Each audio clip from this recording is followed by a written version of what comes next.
Hello and welcome to Money Control. Well, last week there was some kind of excitement in the market with respect to the market recording new highs, but thereafter the market has gone a little soft, and the party pooper is really the narrative coming in from central banks. Bank of England raised rates. There was bad news from Bank of Australia. There is also the narrative that came from Jerome Powell himself, which also sounded a little more hawkish than what the market was anticipating. Today, to discuss all of that and a little more perspective on where we are headed, I have a very special guest, Shankar Sharma. Shankar, thank you so much for your time today. Thank you, Mahalakshmi. As always, real pleasure to connect with you on Money Control and outside of it. Thank you.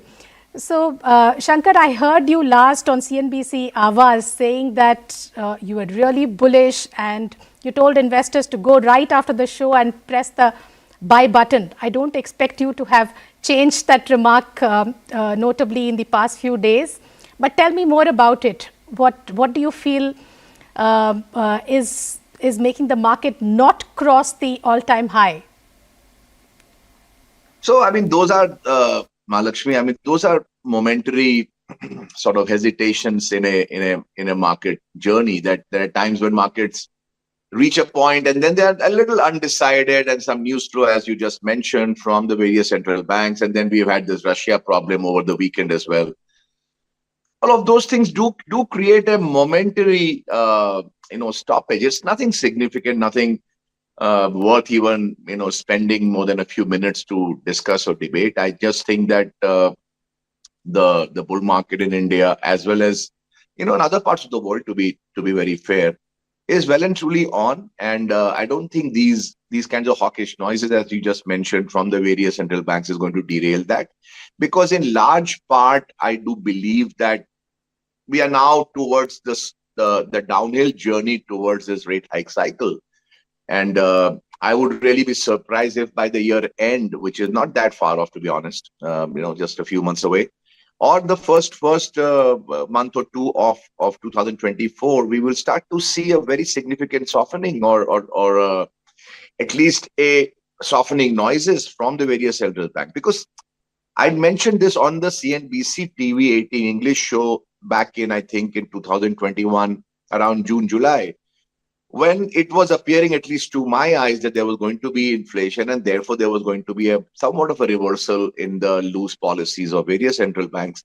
I had mentioned this, that the central banks have been caught napping, and they will not stop at just a kind of on surface neutralizing inflation. They will overcompensate, they will overcorrect, and which is exactly what you're seeing right now, that they were caught napping on the first side. Now they will wait till they have, at least to their heads, resolved the inflation problem once and for all, at least for a while to come, which is why you are seeing the hawkish sounds coming in. But I think markets are forward-looking. Markets are looking through their various utterances. And I think markets are very comfortable with the notion that it's more or less a done deal that by year end, beginning of next year, we will be towards the bottom of this rate tightening cycle.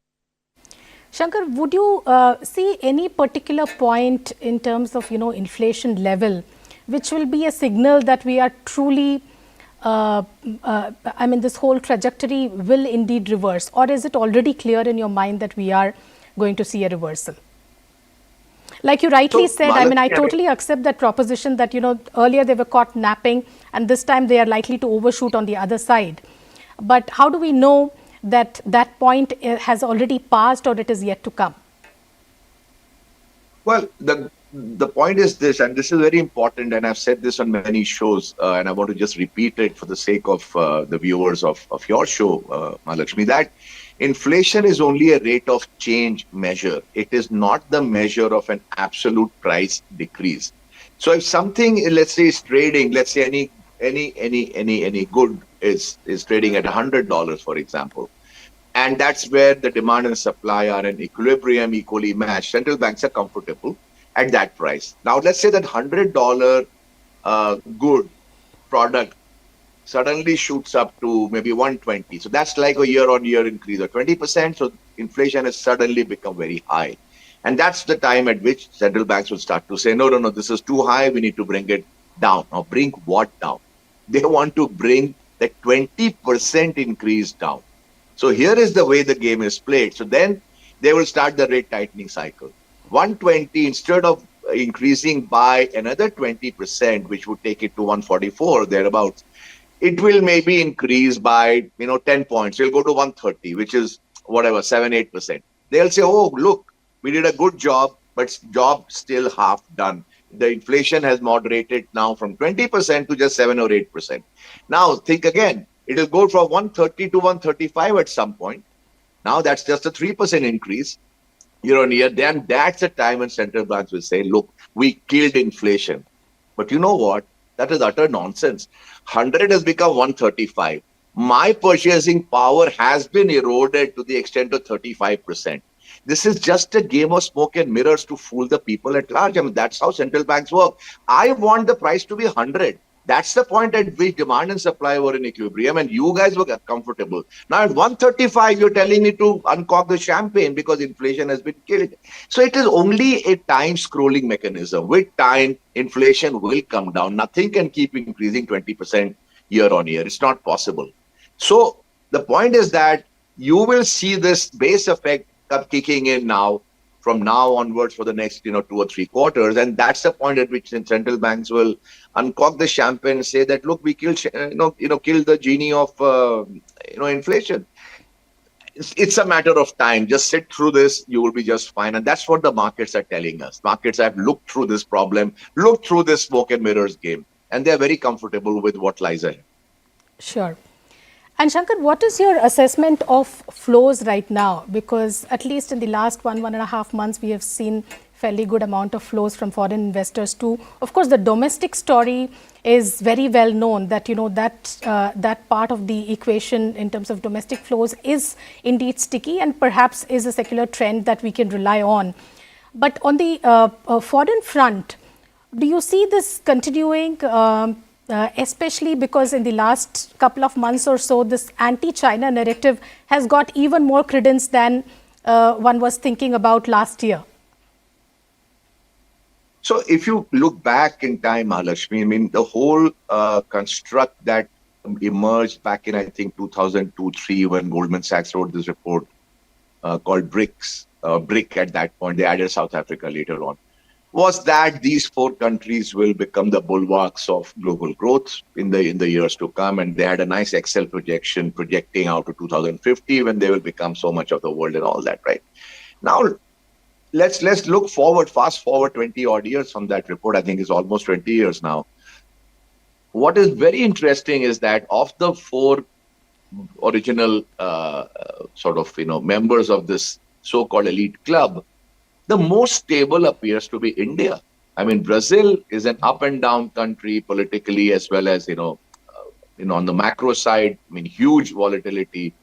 Russia, where it is. China, which was really the driver of growth, it had far outpaced India up until, let's say, 2018, clearly has run into a wall. I mean, let's say a brick wall to use a pun. So the only country which is really, looking good in the original pack, and of course, South Africa has been through huge strife as well.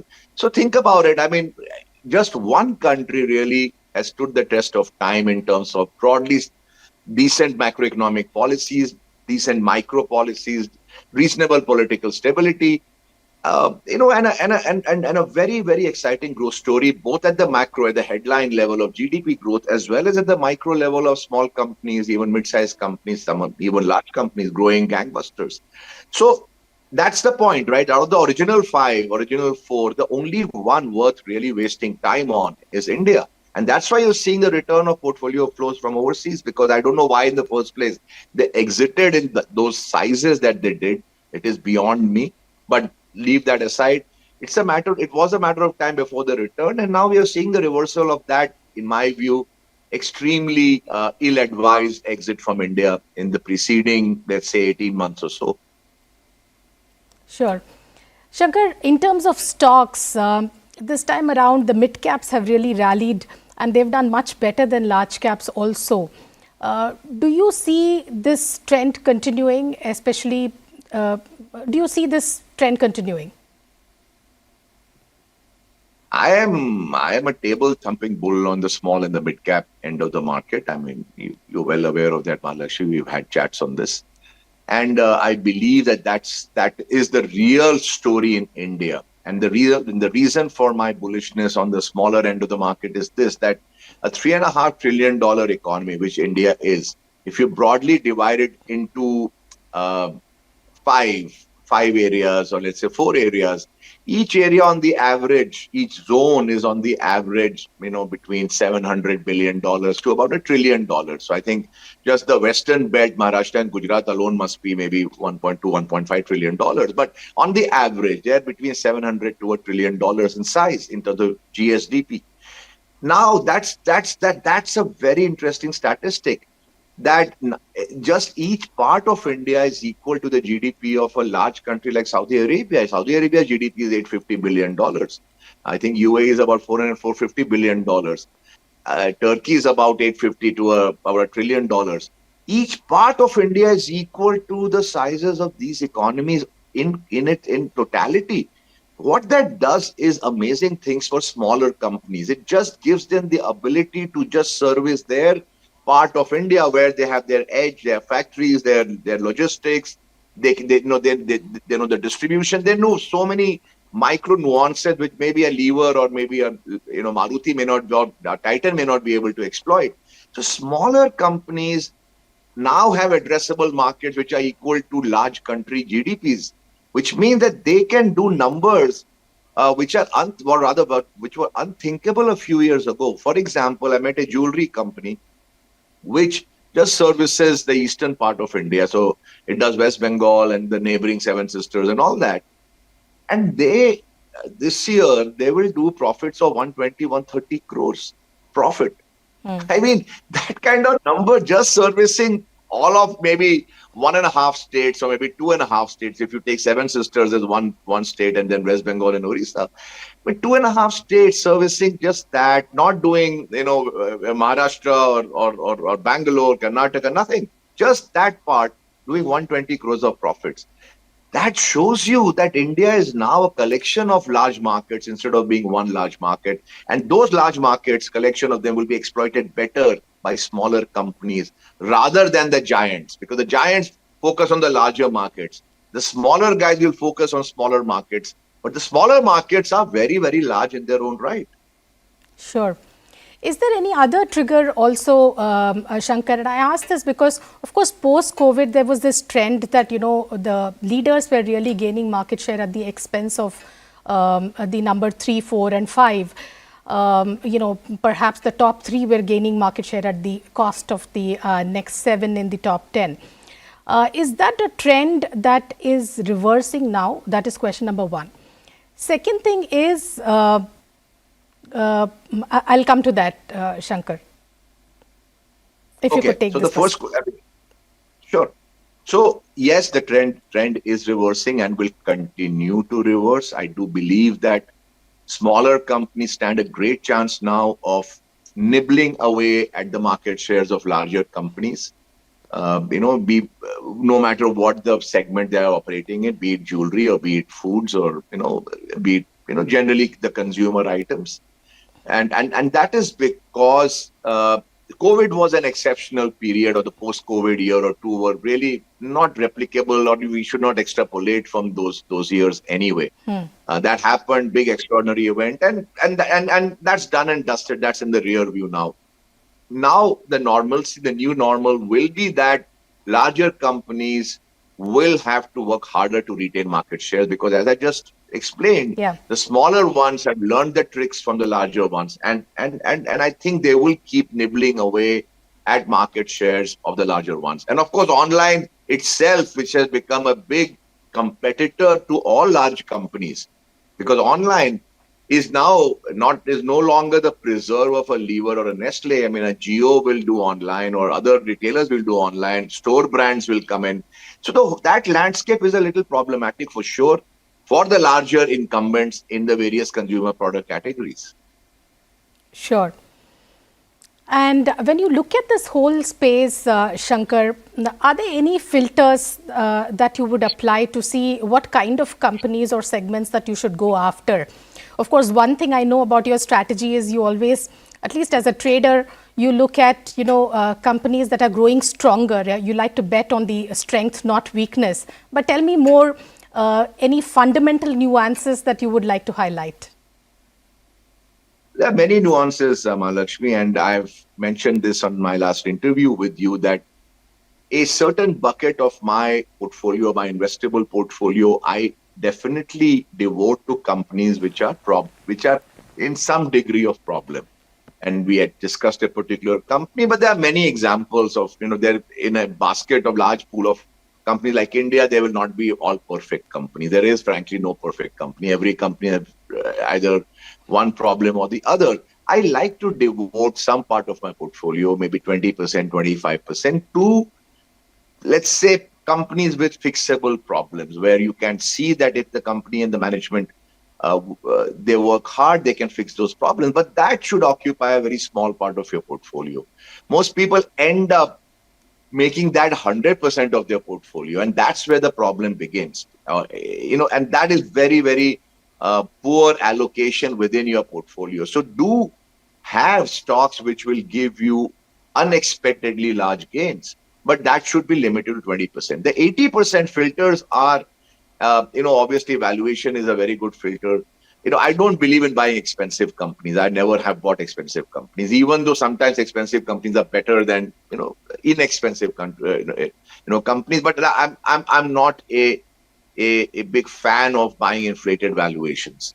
So by and large, the sweet spot for multiples is between 15 to 30 times earnings for companies that are growing maybe 20, 25, 30%, and with ROEs in excess of, let's say, 20, 25%. If you get that framework right, and build a portfolio with these basic filters, which you can do on any screener app these days, and anybody can do this, you will come up with a list of, maybe 25, 30 companies.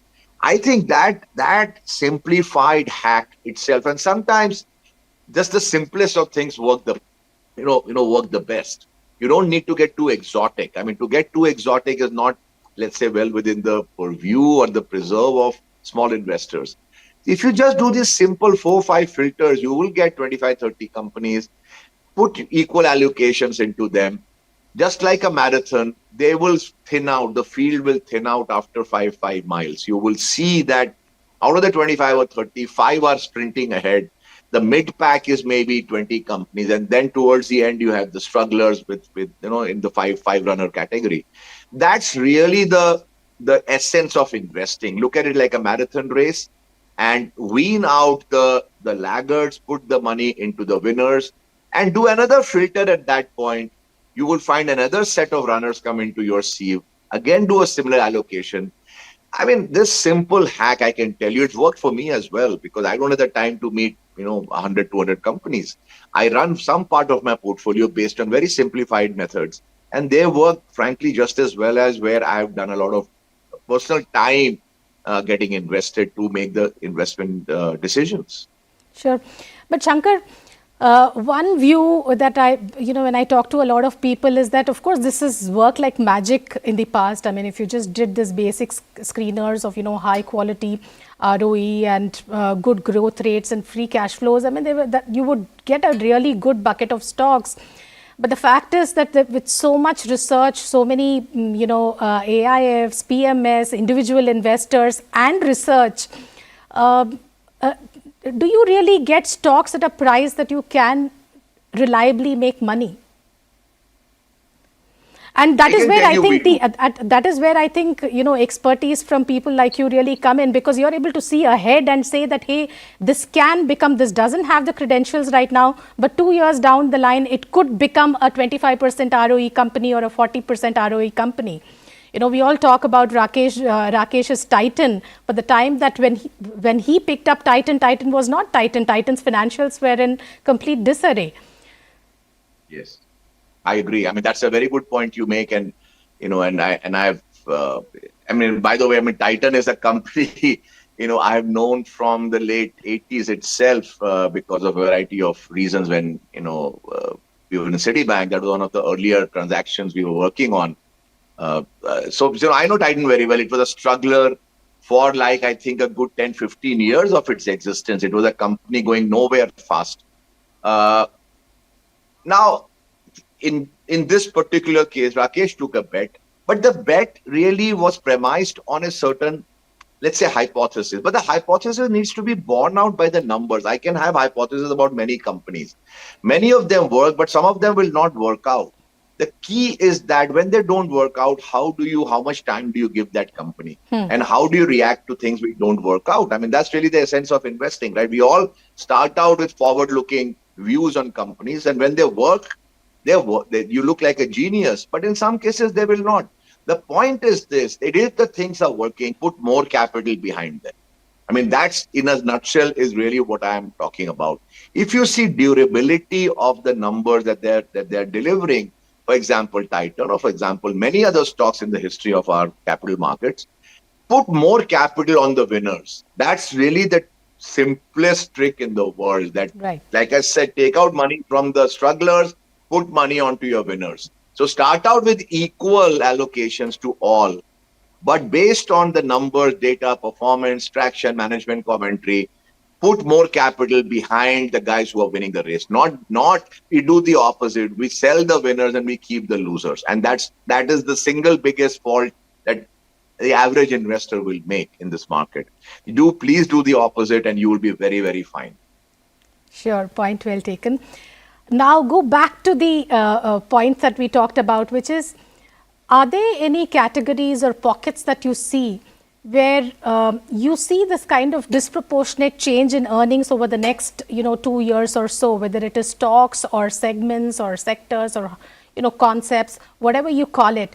Do you see any pockets where you see that there will be disproportionate change? For example, if you were to play a commodity upcycle, people might want to invest in Tata Steel or the marquee names, but the biggest earnings traction tends to come into highly leveraged companies because they earn disproportionately because of any escalation in commodity prices. So similarly, are there any pockets where you see scope for disproportionate change in earnings over the next 2 years? And of course, there are pockets. I mean, that's what I do for a living, Mahalakshmi. Yeah. So, but unfortunately, I can't reveal those pockets because, then you'll have a reporter from Moneycontrol saying that you talked up the stock or whatever. So I will keep my mouth shut on individual We'll put stocks. a disclaimer for that. We have disclaimers for that. I know. That I'm people just have to pulling your leg. No, I'm just pulling your leg. But be that as it may, there are many pockets. I mean, I think logistics is a great place because with increasing, let's say, penetration of e-commerce, logistics does. And I mean, e-commerce is still very small in India. We know they're small in America too. It's small in India too. This number will keep increasing with people like Jio and of course Amazon and Flipkart and several others. I just think logistics is a great place to be in, and if you find good companies at reasonable valuations there, I think you can make a lot of money there because that sector is still relatively unorganized. It will get organized. It'll get more concentrated. I think that's a great place to be in. Sure. And what is your take on new tech, Shankar? I saw one of your tweets where you say that IPO valuations are actually nothing but anchoring bias, and nothing could be more true than that. What will be, and I also know that you've made tons and tons of money. You call it fluke, but you've made tons of money in Amazon. So what will be that point where you will start looking at some of these new tech plays? So here is the thing, Mahalakshmi, it's good you bring up Amazon. And I'll tell you one very important thing here, which is that the history of equity investing in India or the US or any other market has a few amazing standout performers, and we call them great companies. And they're called great companies not because the management was great, vision was great, strategy was great. All of those things are only adjectives. The real hard reason why we say they are great is because they delivered stupendous stock market returns. That is the single and probably the only real criteria based on or criterion based on which we call a company great. So look at HDFC Bank. Okay, we call it a great company. Aditya Puri is a great manager, but all of that is embedded in the stock price return he delivered over a fantastic run of maybe 25 odd years. Take Amazon, take Google, okay, take Tesla. In India, you take Bharti. There's so many examples. The one common theme is this: they all listed within 2 or 3 years of their starting out as companies. They listed really young. HDFC Bank listed in 1996, at which point they probably had just a handful of offices. Amazon listed in 1996 when it was just a bookseller. Google listed, I think, in 2001. It was a fraction of the size that it had been formed, I think, in 1999. Within 2 years, it did an IPO. Tesla listed in 2011, again within a couple of years of it getting formed. The thing is this, that great companies list early. And that is why that's how they allow every investor in the IPO and thereafter to participate in their growth story. All the tech companies you mentioned, the so-called tech companies, the Nykaa, Zomatos, the Paytms, all of them had done the opposite. They have let the venture capitalists capture that return in the middle, okay? And they have IPO'd when they have already reached a fairly large size in terms of numbers and more importantly in terms of market cap. So this entire journey from 0 to 100, 90% has been taken away by the VCs and the founders. You're leaving too little on the table for the guy in the IPO. While the companies I mentioned, all of them listed very early. They listed right in the beginning of their corporate journeys. So they let the